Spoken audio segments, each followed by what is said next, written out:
അഭയകേന്ദ്രത്തിന്റെ ആ വലിയ ഇരുമ്പ് ഗേറ്റ് പൂട്ടിക്കിടക്കുന്നത് കണ്ടപ്പോൾ മായയുടെ ചങ്ക് പറഞ്ഞുപോയി.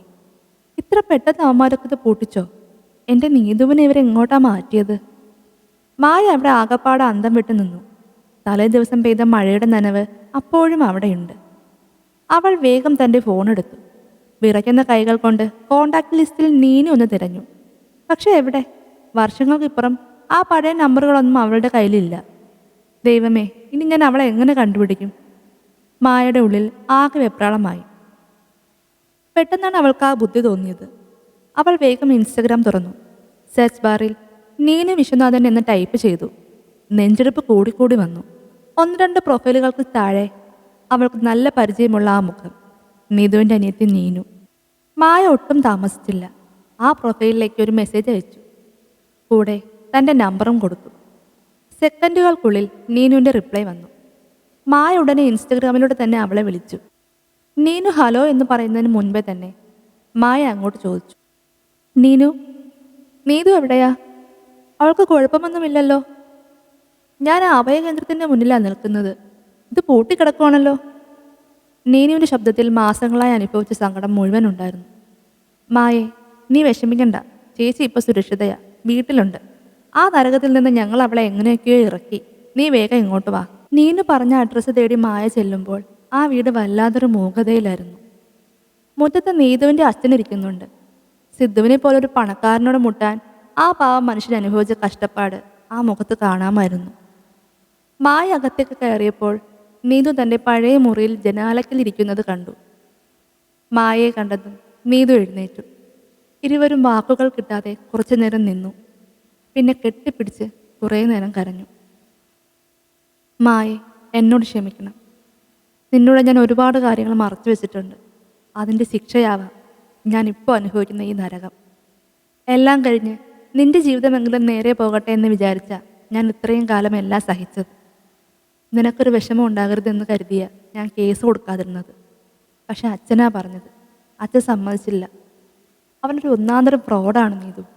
ഇങ്ങനെ പോയാൽ അവന് മായയും ചതിക്കും എന്ന് അച്ഛൻ പറഞ്ഞു. അവളെങ്കിലും അവൻ്റെ പിടിയിൽ നിന്ന് രക്ഷപ്പെട്ടിട്ടെ ആ ചതി മനസ്സിലാക്കട്ടെ എന്ന് കരുതി അച്ഛൻ നിർബന്ധിച്ചപ്പോഴാണ് ഞാൻ കേസ് കൊടുത്തത്. നീതു മായയുടെ കൈകൾ മുറുക്കെ പിടിച്ചു. എനിക്ക് നിന്നോട് ഒരുപാട് പറയാനുണ്ട് മായേ. നമ്മുടെ ക്യാമ്പസ് ലൈഫ് നിനക്ക് ഓർമ്മയില്ലേ? നമ്മൾ അത്രയും അടുത്ത കൂട്ടുകാരികളായിട്ടും ബെസ്റ്റ് ഫ്രണ്ടായിട്ടും ആ വലിയ കാര്യം ഞാൻ നിന്നോട് പറഞ്ഞില്ലല്ലോ. നീതു പഴയ ഓർമ്മകളിലേക്ക് പോയി.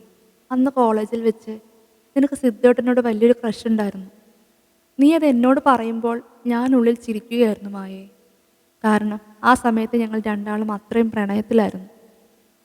നിനക്ക് സങ്കടമാകുമെന്ന് കരുതിയ ഞാനത് അറിഞ്ഞ മട്ടുപോലും കാണിക്കാതിരുന്നത്. നീതു തുടർന്നു. നീ ഇല്ലാത്ത നേരങ്ങളിൽ ഞങ്ങൾ ക്യാമ്പസിൻ്റെ മൂലകളിൽ ആ പഴയ വാഗമര ചുവട്ടിൽ ഒളിച്ചിരുന്ന് സംസാരിക്കുമായിരുന്നു. നീ അവിടെ നിന്ന് നടന്നു വരുമ്പോൾ ഞങ്ങൾ വെറും സുഹൃത്തുക്കളെപ്പോലെ അഭിനയിക്കും. സിദ്ധു എന്നോട് അന്ന് പറയുമായിരുന്നു, നീതു, മായ പാവമാ, അവളെ വേദനിപ്പിക്കണ്ട, നമുക്കിത് രഹസ്യമായി വെക്കാം എന്ന്. ഞാനത് വിശ്വസിച്ചു. സത്യത്തിൽ അവൻ നിന്നെ അന്ന് തന്നെ മനസ്സിൽ കുടുക്കി വെച്ചിരുന്നു. നിന്റെ തറവാടും പണവും അവൻ അന്നേ കണ്ണുണ്ടായിരുന്നു. എന്നെ വെറുമൊരു കളിപ്പാവയായിട്ട് അവൻ കണ്ടിരുന്നത്. കോളേജ് കഴിഞ്ഞ് നമ്മൾ പിരിഞ്ഞല്ലോ. അതിനുശേഷമാണ് ഞങ്ങൾ വീണ്ടും കണ്ടുമുട്ടുന്നത്.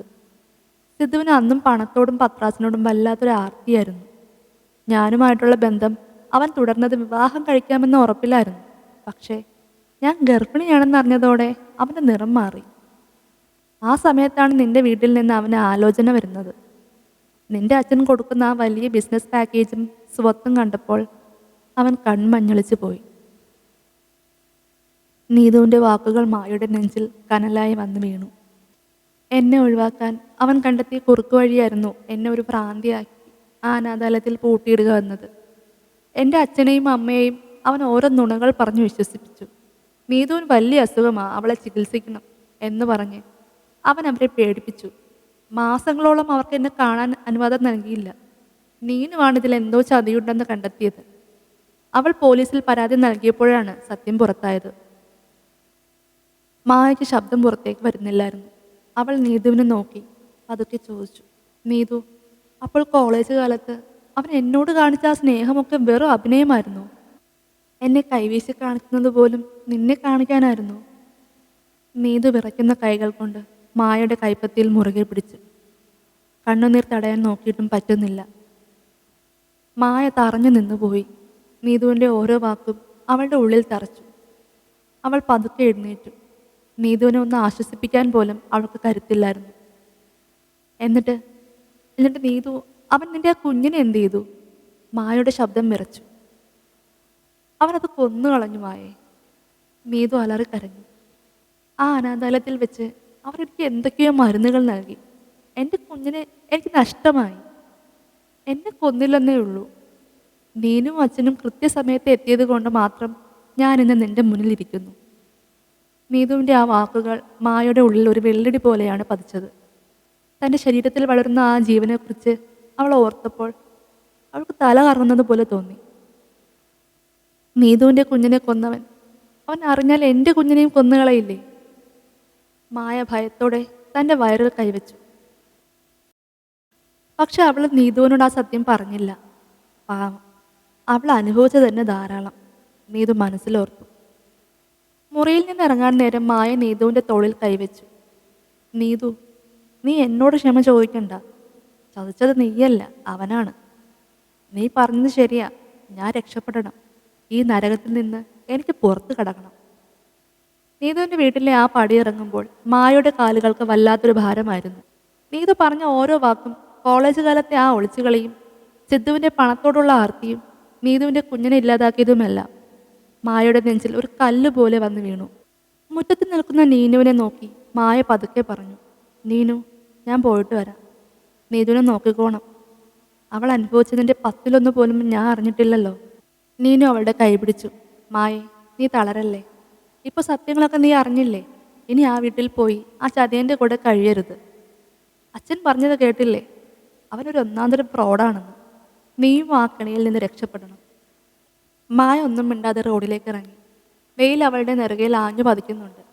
പണ്ട് സിദ്ധുവിനൊപ്പം ഈ റോഡിലൂടെ നടക്കുമ്പോൾ അവൾ അനുഭവിച്ച ആ സന്തോഷം ഇപ്പോൾ ഓർക്കുമ്പോൾ അവൾക്ക് തന്നോട് തന്നെ പുച്ഛം തോന്നി.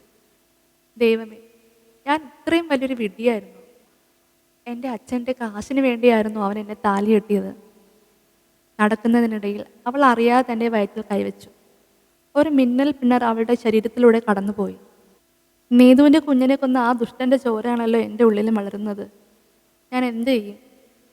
അവൻ ഇതറിഞ്ഞാൽ എൻ്റെ കുഞ്ഞിനെ ഇല്ലാതാക്കുമോ? അതോ എൻ്റെ സ്വത്തിനു വേണ്ടി ഈ കുഞ്ഞിനെ അവനൊരു കരുവാക്കുമോ? ആലോചിക്കും തോറും മായ്ച്ച് ശ്വാസം മുട്ടുന്നത് പോലെ തോന്നി. വഴിയിലുള്ള ആ പഴയ കലങ്കിൽ അവൾ ഒന്നിരുന്നു.